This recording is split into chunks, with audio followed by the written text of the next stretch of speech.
After the pantry challenge, I got sick and wasn't able to go shopping right away, so except for some groceries that my sister picked up for me, which was amazing to have some fresh food in the house, this is my first shopping trip since the pantry challenge. So we'll see how things even out after a little time off the pantry challenge. Right now I'm stocking back up and I'm trying to avoid buying weird things that we won't eat, but I'm also going a little crazy for some food that we haven't had while we're on the pantry challenge. So like I said, we'll see how things even out over time. This is what I got at Kroger today. The whole thing came to about $44. I got a couple boxes of organic pasta. I'm trying to move toward organic pasta to avoid the GMOs. We'll see how that goes long term. Those were about $1.20 per box, which isn't bad for pasta. I also picked up a couple of organic tomatoes, mostly just because tomato sandwiches sound amazing right now.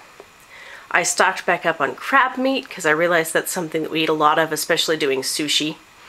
I got a small container of yogurt so I can get my yogurt started back up.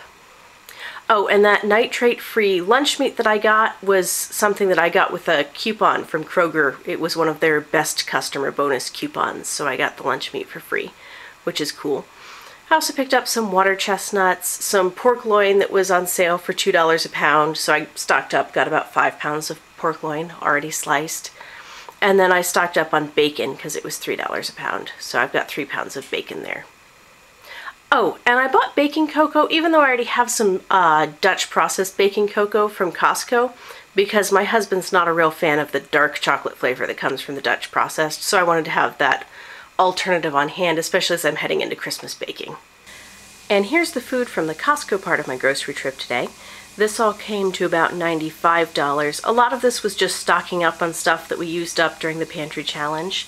I picked up some more cranberry juice because we just about finished that off while we were sick, and it's just been really nice to have it on hand for being sick or for company coming over unexpectedly.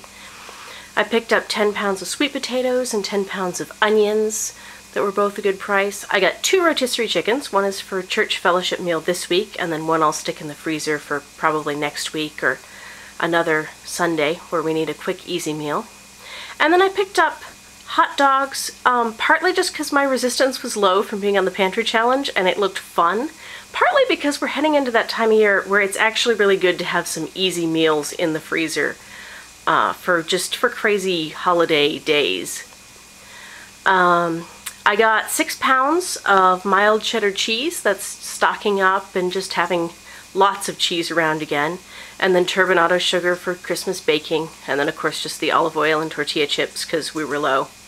Oh, and half and half. I wanted to get organic heavy whipping cream that they normally have at Costco, but they did not have the organic. So I got organic half and half, and I'll be using that for Christmas baking and making homemade Irish cream and some things like that. And here's what I bought at Aldi, which came to about $78. There's a lot there, and I'm not going to try to go over all of it. Some of the highlights, I don't normally buy cereal, but when my husband discovered some during the pantry challenge that we just had sitting around, he really thought we should have that more often. So I picked up some organic honey toasted oats at Aldi. I also picked up Rice Krispies. There was not an organic version of that, but it's a good thing to have around for Christmas baking. So I picked those up. I found some really good deals on cheese. I guess it's probably almost out of date, but that is not a problem for us with cheese. I was wishing I'd gone to Aldi first because I stocked up on cheese already at Costco. Otherwise, I would have bought a lot of cheese at Aldi. There were also some good produce prices. I got some cracker sandwiches there, which I used to send to work with my husband for snacks. It's not the healthiest thing ever, but it keeps him from being as tempted to buy sweet snacks, so it's healthier than lots of sugar. The hamburger patties are 100% beef, and for some reason right now they're about 30 cents a pound cheaper than just the blocks of ground beef. So I'll be using the hamburger patties for my ground beef use. And really, other than that, it's just basics that I'm stocking up on from after the pantry challenge. Oh, and I should also say included in that food total was 4 frozen pizzas, which did not make it in the shot because I already put them in the freezer.